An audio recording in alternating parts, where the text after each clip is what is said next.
तो भाई लोग आज सच में इन लोगों ने साबित कर दिया कि खेसारी लाल यादव से ये लोग खूब जलते हैं। जी हाँ, आप ही लोग के डिमांड पे फाइनली वीडियो आ चुका है। आप लोगों को पता होगा कल बर्थडे था खेसारी लाल यादव का, और सबने भाई एक ना एक पोस्ट अपने आईडी से ज़रूर किया। लेकिन भाई मजाल है इन चारों में से किसी एक का एक भी पोस्ट आ जाए भाई एकदम ना, समझ सकते हैं, ये कह सकते हैं खेसारी से ये लोग खूब जलते हैं। नंबर 1 अगर बोला जाए तो काजल राघवानी, दूसरे में आती है सपना चौहान, और तीसरे में आती है भाई अक्षरा सिंह, और चौथे में लास्ट में यामिनी सिंह जी।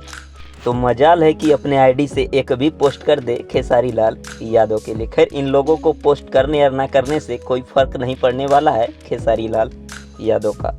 लगा कि भाई किसी बेताज बादशाह का बर्थडे एकदम किंग की तरह मनाया गया खेसारी लाल यादव का बर्थडे।